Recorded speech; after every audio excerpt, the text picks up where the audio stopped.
Abi bin Bani rahimahullah taala dalam kitabnya Ahkamul Janaiz. Dalam pembahasan kemarin telah kita bahas dua permasalahan. Masalah yang pertama adalah apa-apa yang disyariatkan bagi orang yang dalam keadaan sakit keras, dalam keadaan menjelang kematian.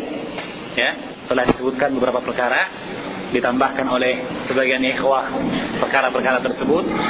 Tapi yang paling penting adalah masalah taubat dan husnudzan billah, bahwa seseorang berhusnudzan kepada Allah Subhanahu wa taala ketika akhir usianya. Jadi yang paling penting dari perkara yang disyariatkan bagi orang yang dalam keadaan sakaratul maut atau fi siyaqil maut atau dalam keadaan sakit yang keras adalah taubat kepada Allah Subhanahu wa taala, kemudian husnudzan billah, serta berwasiat akan apa-apa yang penting, baik masalah utang, ad-dain, ataupun masalah-masalah penyelenggaraan jenazah jika dikhawatirkan dari adanya bid'ah dan kesalahan dalam masalah penyelenggaraan jenazah. Kemudian juga telah kita bahas 5 perkara yang disyariatkan bagi keluarga si mayit untuk melakukannya. 5 perkara yang disyariatkan bagi keluarga si mayit untuk melakukan perkara tersebut kaitannya terhadap si mayit.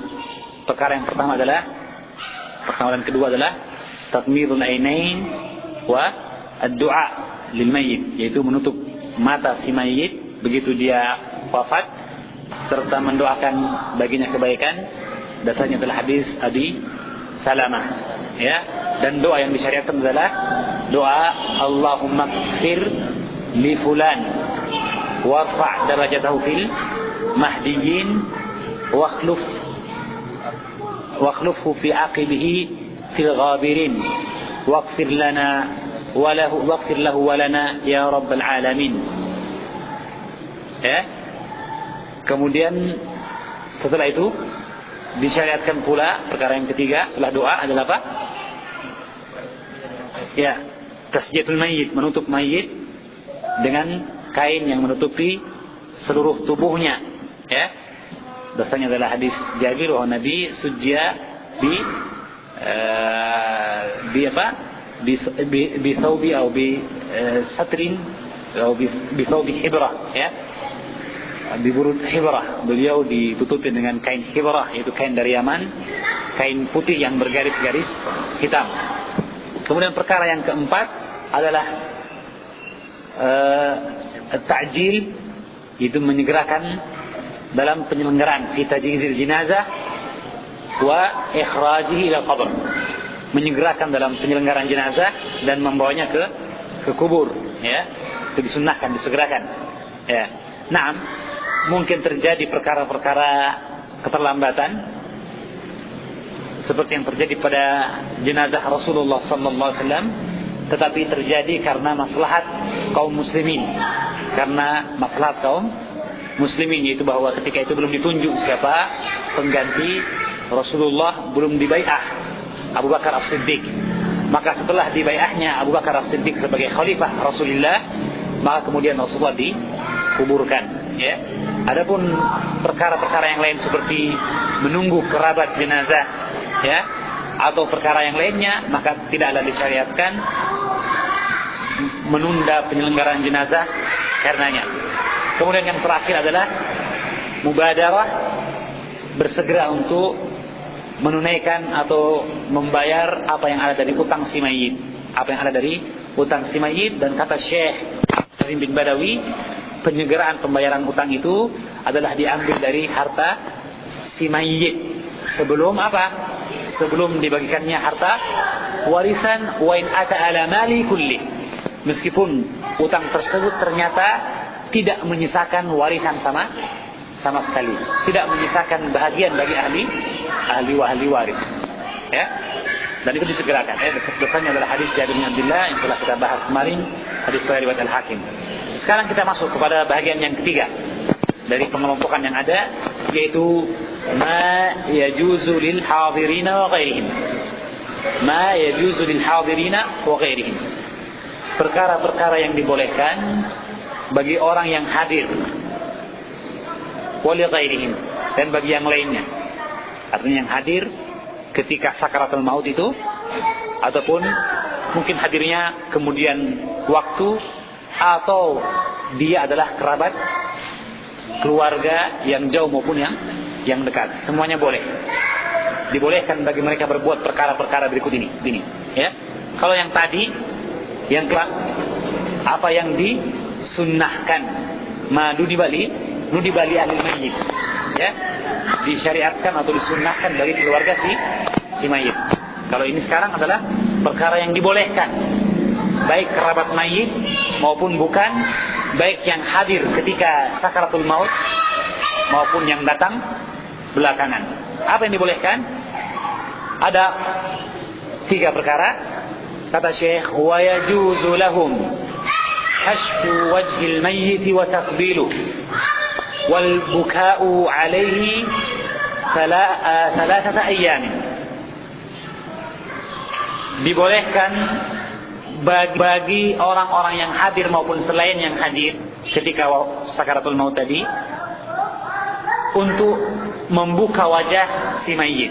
Tadi si mayit telah ditutupi dengan kain, ya, dan telah kita sebutkan bahwa ketika ditutupi dengan kain ini, bahwa boleh si mayit dalam keadaan dilepas pakaiannya, ya, untuk menghindari kakunya anggota tubuh si mayit yang tentunya menyulitkan untuk melepaskan pakaian.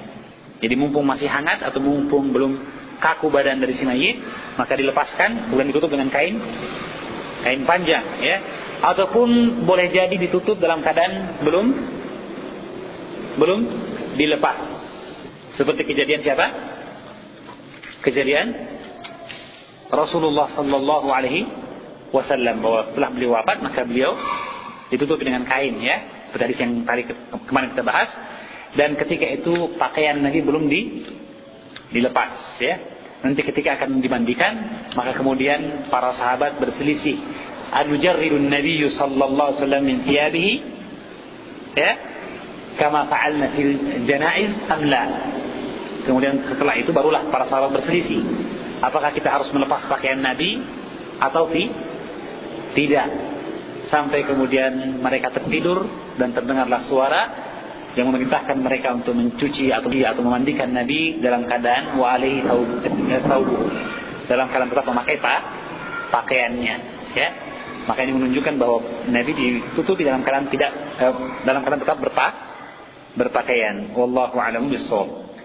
Nah, maka dibolehkan dalam keadaan seperti yang tadi setelah ditutupi dan sebagainya, dibolehkan bagi orang-orang untuk yakshifa wajha al-mayyit, untuk membuka wajah si mayit, kemudian untuk melihat dan sebagainya, juga kemudian wa taqbiluhu, mencium si mayit, ya, wal buka alaihi, serta menangisi si mayit 3 ayyam, 3 malam. Jadi membuka wajah, mencium wajah, dan menangisi si mayit 3 malam, ya. Tentunya menangis yang bukan bentuknya ratapan dan tidak disertai dengan gerakan-gerakan yang menunjukkan bentuk meratap, seperti tahmisul wajh, ya. Seperti apa? Memukul-mukul pipi, atau syakul juyub, merobek-robek kerah baju, ataupun darbu sadar, memukul dada, ataupun darbul wajh, ya. Bentuk-bentuk seperti ini tidak boleh. Atau bentuk yang lain seperti syar, rambut yang dibiarkan panjang tidak terurus, atau sebaliknya haliqah, mencukur rambut sampai pelontos, sampai gundul, ya. Karena dia ada bentuk-bentuk ketidakpuasan akan takdir, disebut dia bentuk-bentuk ratapan, ya. Demikian pula as-saliqah, ya, yaitu berteriak menjerit, merang-merang, enggak boleh.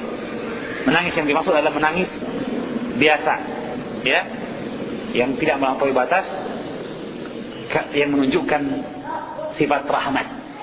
Sifat rahmat. Ya.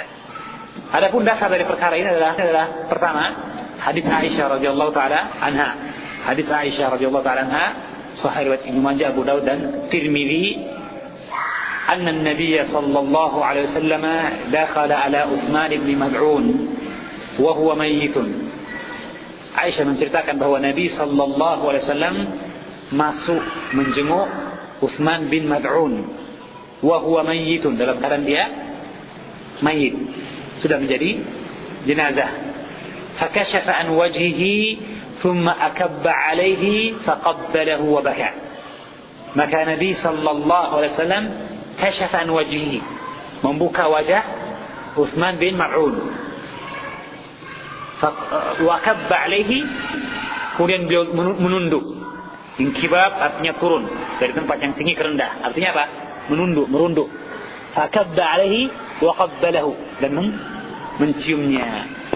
Wa yabki, dan beliau menangis. Hatta ra'aitu ad-dumu'a yasiru ala wijnatayhi, hingga aku melihat air mata berlinang dari kedua pipinya. Wijnatayhi ini ya, wijnatayhi ya. Maka hadis yang sahih riwayat Ibnu Majah, Abu Daud dan Tirmizi menunjukkan kepada kita tentang dibolehkannya membuka wajah si mayit, ya, untuk melihat, kata orang, melihat yang terakhir kali, ya. Kemudian setelah itu juga boleh mencium,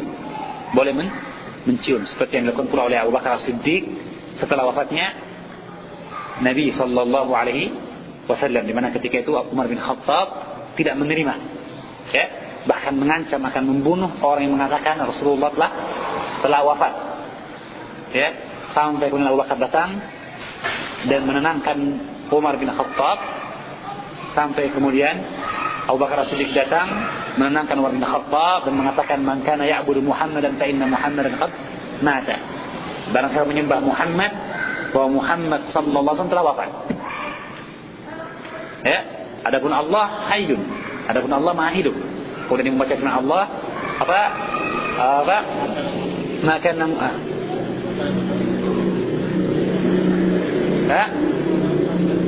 ya, wa ma Muhammadun illa rasul qad khalat min qablihi ar-rusul afa in mata aw qutila inqalabtum ala aqabikum wa man yanqalib ala aqibihi ila akhir ayat, ya. Maka kemudian turunlah firman Allah Subhanahu, beliau membaca ayat Allah, wa ma kana Muhammadun wa ma Muhammadun illa rasul, tidaklah Muhammad adalah kecuali seorang rasul, qad khalat min qablihi ar-rusul, telah lalu sebelumnya rasul-rasul yang lain. Apakah jika dia mati atau terbunuh, yang qalatum ala aqabikum, kalian mundur ke belakang, artinya murtad dari agama kalian. Maka berkata Umar bin Khattab, seolah-olah aku baru mendengarkan ayat itu. Padahal Umar di antara sahabat yang menghafal Al-Quran, tapi dia tertutupi perasaannya karena kesedihannya kan wafatnya Nabiullah Muhammad sallallahu alaihi wasallam. Alhasil, maka Abu Bakar As-Siddiq sedang menasihati Umar bin Khattab, datang kepada Nabi dan kemudian membuka wajahnya dan mencium wajahnya sambil menangis, ya. Maka ini perbuatan dari Abu Bakar As-Siddiq radhiyallahu taala anhu. Jadi membuka wajah dalam hadis ini, ya, membuka wajah kemudian mencium dan menangis, al-buka, ya. Demikian pula terjadi ketika Rasulullah menggendong anaknya Ibrahim ibnu Muhammad sallallahu alaihi wasallam ketika wafatnya, ya. Maka Nabi sallallahu alaihi wasallam ketika itu mengeluarkan air mata. Maka berkata sahabat yang hadir bersama beliau, ya Rasulullah, ma hadhihi, wahai Rasulullah, apa ini? Itu menangis ini. Maka Nabi, innallaha la yu'adzibu bibuka'il ain wala bihusnil qalbi. Allah tidak akan menyiksa hanya karena linangan air mata atau hati yang sedih. Walakin yu'adzibu bihada aw yarhamu. Tetapi Allah akan menyiksa dengan lidah atau karena lidah. Au yarham, atau merahmati. Jadi kalau ada orang yang meratap, atau ada orang yang menyesali takdir, maka dia akan kena siksa Allah Subhanahu wa ta'ala. Sebaliknya jika dia memohon ampunan bagi si mayit, sabar dan ridho akan takdir Allah, maka Allah memberikan padanya rahmat, ya kan? Maka Allah merahmatkan itu. Adapun masalah menangis maupun hati yang sedih adalah perkara yang lumrah, setiap anak Adam pasti memilikinya. Dalam sebuah riwayat yang lain bahkan Nabi mengatakan, innama hadhihi rahmah, kata Nabi. Innama hadhihi rahmah, kata Nabi. Sesungguhnya linangan air mata adalah rahmat. Wa innama yarhamullahu min ibadihi ar-rahimun. Dan hanyalah Allah merahmati di antara hamba-hambanya orang yang menyayangi, orang yang penyayang. Itu yang disayangi Allah. Maka dia mengatakan linangan air mata itu katanya sifat rahmat dari manusia. Ya, maka kalau begitu menangis boleh, ya. Kemudian dalil yang kedua adalah hadis Abdullah bin Ja'far. Hadis Abdullah bin Ja'far riwayat Abu Dawud dan An-Nasa'i, diriwayatkan oleh Abdullah bin Ja'far tentang kisah kematian Ja'far bin Abdul Muttalib sama Nabi sallallahu alaihi wasallam, anna Nabi sallallahu alaihi wasallam amhala ala Ja'farin 3 ayamin atau 3 أن يأتيهم ثم أتاهم فقال لا تبكوا على أخي بعد اليوم. Bahwa Nabi sallallahu alaihi wasallam menunda ala Ja'farin an ya'tiyahum. Beliau menunda untuk datang kepada keluarga Ja'far 3 hari. Jadi sejak kejadian terbunuhnya Ja'far bin Abdul Muttalib, ya, dalam perang apa itu? Dalam perang Mu'tah, ya. Yang dia diangkat oleh Nabi sebagai pemimpin pasukan. Maka Nabi sebelumnya telah mengabarkan. Dan kemudian ketika terjadi kejadian itu, maka Nabi pun menceritakan kejadiannya pada hari itu juga kepada para sahabatnya tentang kejadian terbunuhnya 3 orang sahabat Nabi, ya, Ja'far bin Abdul Muttalib, Abdullah bin Rawahah, serta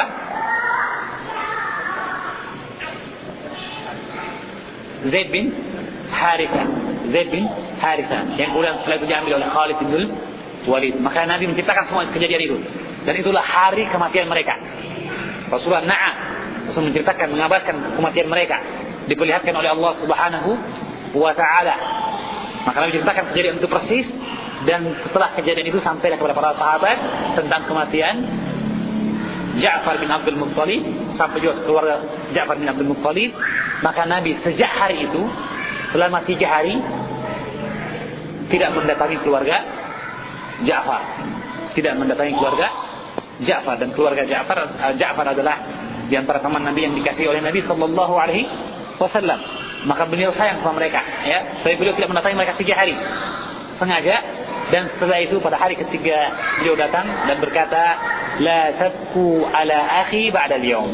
Janganlah kalian menangis kepada saudaraku, yaitu Ja'far bin Abdul Muttalib, yang juga adalah paman Nabi, ba'da al-yawm, setelah hari ini. Menunjukkan apa ini? Hasr, pembatasan bahwa boleh menangisi si mayit selama 3 hari. Lebih daripada 3 hari tidak boleh. Tidak boleh. Ya. Wallahu a'lamu bis-shawab. Baik. Sekarang perkara yang keempat. Ma yajibu ala aqaribil mayyit. Perkara-perkara atau apa yang diwajibkan bagi kerabat si mayit. Ini berkaitan dengan kerabat si mayit terhadap diri mereka sendiri, ya. Karena nanti ada juga perkara yang diwajibkan bagi kerabat si mayit atau yang lainnya dari kaum muslimin terhadap si mayit. Akan datang nanti perkara yang kelima, ya. Jadi ini apa-apa yang diwajibkan atau perkara yang diwajibkan bagi kerabat si mayit terhadap diri mereka, itu kerabat itu sendiri, kaitannya dengan keadaan mereka. Ya. Adapun yang nanti akan datang juga perkara yang wajib bagi kerabat maupun yang lainnya dari kaum muslimin terhadap si mayit. Adapun perkara yang dimaksud dari perkara yang diwajibkan bagi kerabat si mayit terhadap diri mereka adalah sabar dan ridha serta istirja, itu intinya. Sabar dan ridha terhadap musibah yang menimpa mereka dan istirja, itu mengatakan inna lillahi wa inna ilaihi raji'un. Adapun yang wajib bagi kerabat maupun yang lainnya terhadap si mayit juga ada 4, ya, itu apa? Mengkafani, memandikan, mengkafani, menyolatkan dan menguburkan. Ya, ini terhadap si mayit. Ya. Baik, kita lihat rincian pembahasan tentang hal ini. Berkata Syekh Abdul Azim bin Badawi, "Wa yajibu ala aqaribil mayyit hina yablughuhum khabaru wafatihi amrani." Dan diwajibkan bagi kerabat si mayit ketika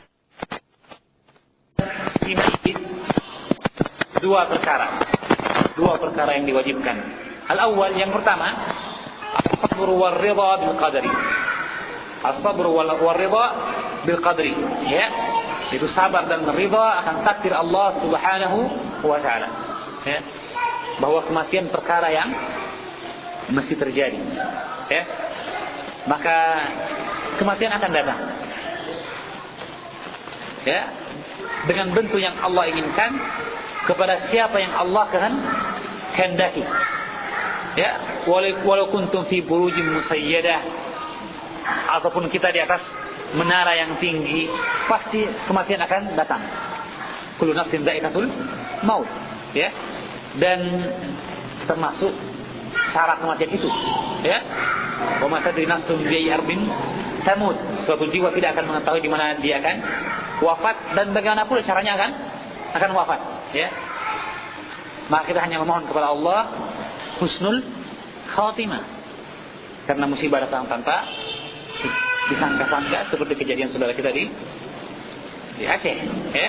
Apa yang menimpa mereka adalah takdir dari Allah Subhanahu wa taala. Semoga yang ditinggalkan bersabar dan semoga Allah mengampuni dosa orang yang dipanggilnya, dan semoga kaum muslim memanfaatkan apa yang ada dari kesempatan untuk beramal soleh dan membantu saudaranya itu dengan sebaik-baiknya, ya. Allah mengatakan dalam surah Al-Balad, wa laqad khalaqnal insana fi kabad. Apa artinya kabad?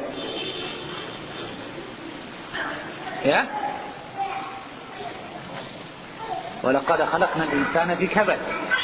Sungguh kami telah ciptakan manusia fil kabad. Al-kabad al-mukabadah al-masyaqqah fil umur.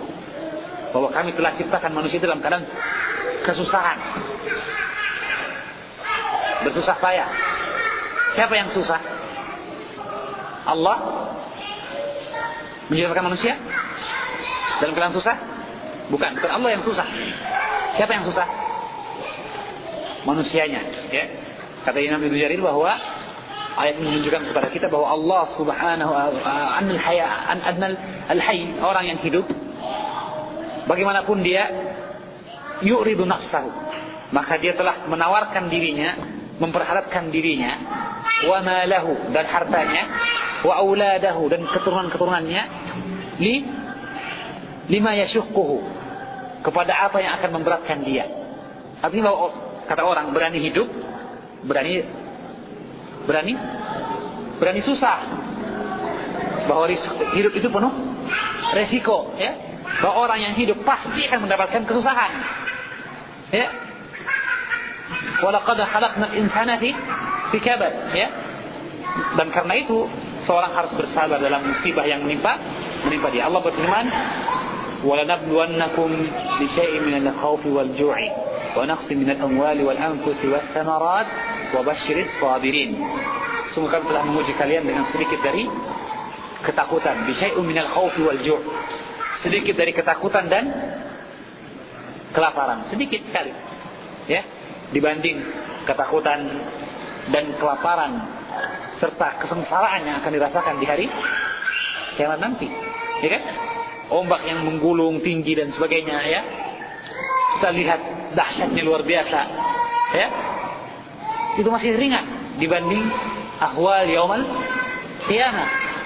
Allah mengatakan inna zalzalatas sa'ata la syai'un 'azim.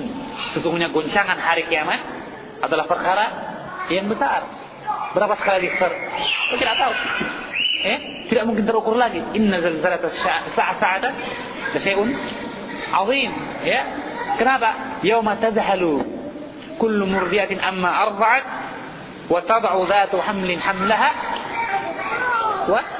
wa tara an-nasa sukara wa ma hum bisukara walakin adaballahi syadid. Allah mengatakan pada hari ketika wanita yang menyusui tadhalu amma arda'at, dia lalai lagi dari apa yang dia susui. Padahal disebutkan keadaan wanita yang menyusui. Kenapa? Karena ketika menyusui seorang ibu dalam puncak kasih sayang yang tinggi, ya kan? Ketika dia menyusui, karena ketika itu dia tahu sang anak tidak bisa makan sendiri, hanya butuh apa? ASI. Sehingga itu pun dia kadang tidak bisa mencari di mana ASInya, tetapi harus didekatkan kepada sang ibu. Maka sang ibu dalam keadaan rahmat yang sangat kepada sang anak, ikatan yang kuat sekali. Tapi justru ketika itu terputus semua alaqah, lupa. Dan orang yang hamil melahirkan apa yang belum waktunya. Dan engkau melihat manusia seperti mabuk, wa mahum bisukara, padahal mereka tidaklah mabuk, ya. Allahumma sallim. Maka Nabi mengatakan, man nafasa an mu'minin kurbatan min kurabid dunya, nafasallahu lahu kurbatan, nafasallahu anhu kurbatan min kurabi yauman qiyamah. Barang siapa melepaskan bencana, meringankan bencana, tanfis artinya apa? Membebaskan kurbah, musibah yang besar, ya. Dalam riwayat yang lain, man farraja, yang tafrij lebih ablaq, lebih kuat. Kalau tanfis membantu kan. Adapun tafrij adalah melepaskan dan menyelamatkan, menghilangkan segala bentuk musibah itu, ya, membuatnya seolah-olah tidak pernah terjadi. Itu tafrij. Apa kata Nabi? Barang siapa membantu dari seorang mukmin satu kesempitan dan musibah-musibah dunia, maka Allah akan membebaskan baginya satu kesempitan dari kesempitan hari kiamat nanti, yang sangat besar tadi, ya. Maka yang kita rasakan adalah wa syai'in minal khaufi wal ju', ya. Itu apa? Wala nabluwakum bisyai'in minal khaufi wal ju'i wa naqsin minal amwali wal anfus. Dan kekurangan dari harta dan jiwa. Kekurangan harta dan jiwa, wal amwal, dan harta. Dan berilah kabar kepada orang-orang yang bersabar. Dan Allah sebutkan sifat mereka. Alladzina idza asabatkum musibatun qalu inna lillahi wa inna ilaihi rajiun. Yang mereka jika tertimpa musibah beristirja. Dan Allah mengatakan ulaika. Siapa mereka ulaika ini? Orang yang ditimpakan kepadanya musibah dari ketakutan ataupun kelaparan, kekurangan harta, jiwa maupun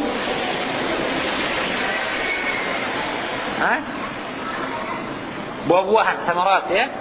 Bahwa mereka yang kurang tadi ini kemudian istirja, mengucapkan innalillah.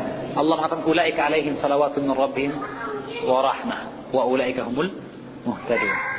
Bagi mereka salawat dan rahmat, dan mereka mendapatkan hidayah. Kata Umar bin Khattab, ni'mal idlani wa ni'mal alawah. Sebaik-baik timbangan dan sebaik-baik tambahan. Itu apa?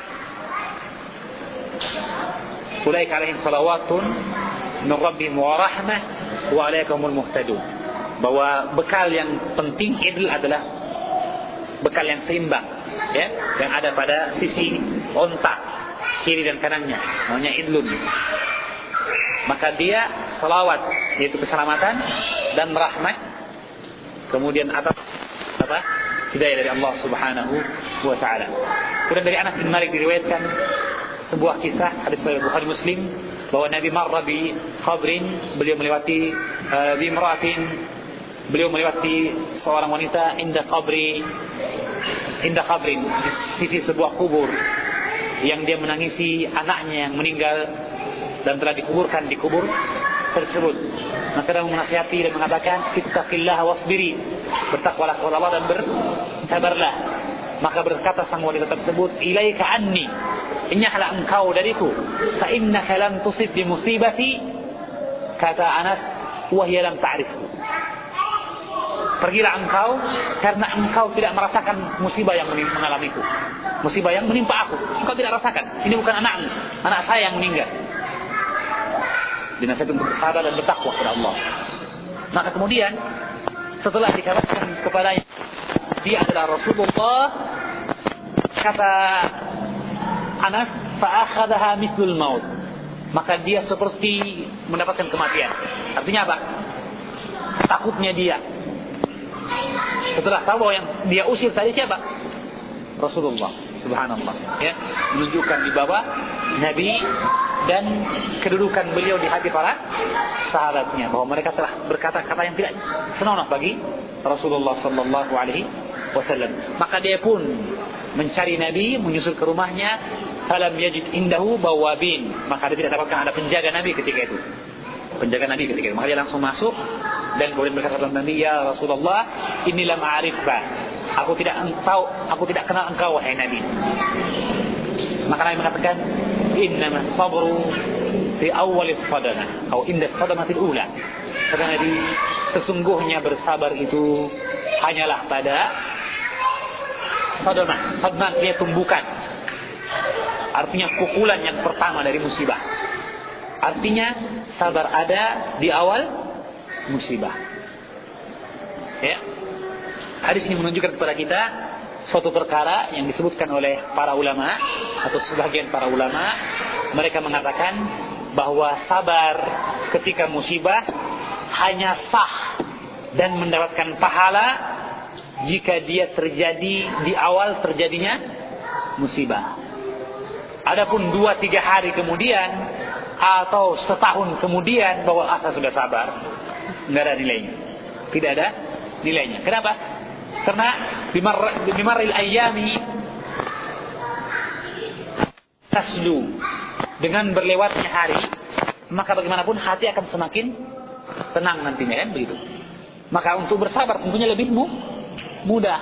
Sedangkan inna idhamil bala atau inna idhamal ajri ala qadri al masyaqqah, sesungguhnya besarnya pahala atau pahala itu sendiri ada ketika besarnya masyaqqah, besarnya usaha dan kepayahan. Di awal terjadi musibah berat sekali untuk bersabar. Maka ketika itu jika seorang bersabar mendapatkan pahala yang disebutkan dalam ayat tadi, shalawatun min rabbihim wa rahmah wa ulaika humul muhtadun. Ya, orang ini yang mendapatkan pahala seperti itu. Adapun jika dia bersabar beberapa hari berikutnya, maka tidak dapatkan pahala lagi. Meskipun tetap wajib bersabar. Ya, wallahu a'lamu bis-shawab. Kemudian diingatkan oleh Syekh Abdul Azim bin Badawi sebagai pembahasan sampingan dalam masalah ini, bahwa ada nilai kesabaran yang lebih bagi seorang ibu yang bersabar atas kematian anaknya. Ya. Dan dasarnya adalah apa yang disebutkan dari hadis Abu Sa'id Al-Khudri. Beliau memberikan judul wasabru ala wafati al-aulad lahu ajrun 'azim. Dan bersabar akan kematian anak-anak itu mendapatkan pahala yang besar. Ya.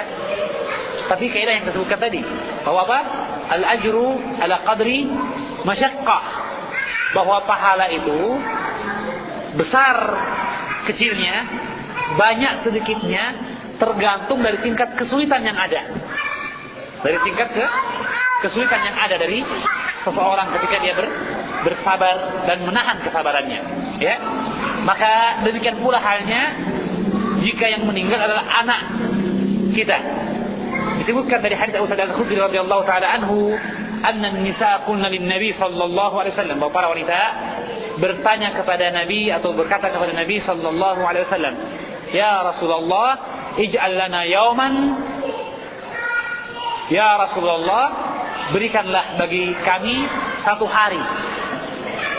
Dalam riwayat yang lain dari Sahih Bukhari dikatakan oleh para wanita, ya Rasulullah, ghalabna ar-rijal, wahai Rasulullah, laki-laki telah mengalahkan kami,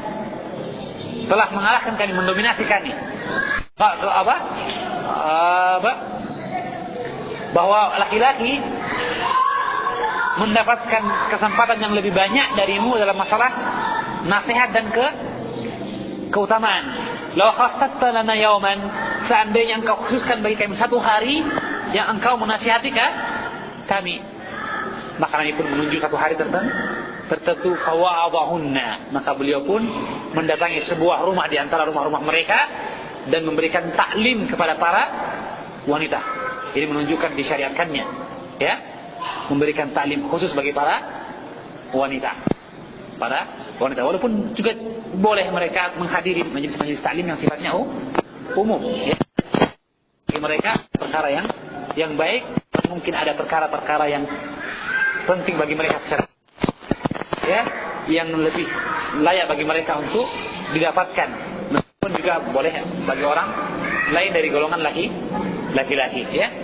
Maka Nabi menasihati ketika itu, dan di antara nasihatnya adalah perkataan beliau, ayyuma imra'atin mata laha thalathatun minal waladi kanu laha hijaban minan nar. Kata Nabi, ayyuma imra'atin, wanita yang manapun, mata laha, meninggal anaknya, thalathatun minal aulad, 3 orang anaknya, bila kanu laha hijaban minan nar, kecuali anak-anak tadi akan menjadi penghalang dari api neraka. Artinya wanita yang meninggal 3 orang anaknya, maka anak tadi akan menjadi penghalang baginya dari api neraka. Penghalang artinya akan menghindarkan dia dari api neraka, dan bahwa anak tadi tidak akan mau dimasukkan ke dalam surga hingga orang tuanya dilepaskan dari azab Allah atau selamat dari azab neraka. Subhanallah, ya. Maka berkata para wanita, qalat imra'atun wa isnani, dan 2 orang anak juga wahai Nabi. Qala wasnani, dan 2 orang anak. Berkata sang perawi, law qalat wa wahidah wa wahid la qala na'am. Seandainya berkata sang tadi 1 orang juga, maka Nabi pastilah akan mengatakan iya, 1 orang juga, ya. Maka ini menunjukkan kepada kita apa? Keutamaan dan pahala bagi orang yang bersabar. Tentu saja wanita yang kehilangan anaknya tadi yang dimaksud adalah wanita yang bersabar, ya. Dan disebutkan wanita karena mereka lah yang paling merasakan kesulitan melahirkan. Maka ketika wafat sang anak, maka sang wanita pula lah yang paling merasakan kesedihan. Nah, jika dia bersabar dan mengharapkan pahala di sisi Allah, maka anak tadi akan menjadi penghalang baginya dari adab neraka. Subhanallah, ya. Maha suci Allah yang maha pengasih. Baik, perkara yang terakhir dari 2 perkara yang diwajibkan bagi kerabat si mayit adalah al-istirja'u, wa huwa an yaqula inna lillahi wa inna ilaihi raji'un. Mengucapkan istirja. Apa itu? Pengakuan dan peringatan bahwa apa yang menimpa kita dari hilangnya harta benda dan sebagainya, datangnya dari Allah. Toh dia ketika ada bersama kita milik Allah, maka juga dikembalikan juga pastilah kembali kepada Allah Subhanahu wa ta'ala. Seperti mauqif siapa? Ummu Sulaim ketika kematian anaknya Umair atau Aba Umair. Dia berkata kepada Abu Talha, suaminya ketika itu, yang meninggal anaknya ketika dia berangkat ta'lim pada Nabi sallallahu alaihi wasallam ke masjid mendengarkan ta'lim, pulang anak yang dikasihnya meninggal. Maka kemudian sang istri menyembunyikan berita duka tersebut. Dia berhias untuk suaminya, mengajak suaminya makan. Setelah itu kemudian melayani suaminya. Setelah melayani suaminya sebagai istri, maka ia berkata, wahai Abu Talha, bagaimana pendapatmu jika seseorang meminjamkan kepada kita barang, kemudian dia mengambilnya? Apakah wajib? Apakah kita tidak terima akan hal tersebut? Kata Abu Talha, tidak. Kita harus terima. Karena itulah barang dia. Maka berkata Ummu Sulaim, maka bersabarlah. Ihtasib fi ibnik. Maka harapkanlah pahala dengan kematian anakmu. Maka marahlah Abu Talha. Marah dia. Sampai kemudian dia datang kepada Nabi dan melaporkan tentang kejadian istrinya. Maka Nabi mendoakan, barakallahu lakuma fi lailatikuma. Semoga Allah memberikan barokah kepada malammu tadi malam. Karena ternyata dia telah menggauli istrinya. Dan betul terjadi bahwa kemudian terlahir anak dari hasil pergaulan pada malam hari itu. Dan dari anak yang satu ini terlahir anak-anak yang lain yang soleh dan hafal Quran. Subhanallah, ya. Doa dari Nabi sallallahu alaihi wasallam. Jadi kesabaran yang luar biasa dari seorang ibu, ya. Nah, istirja ini juga ditambah.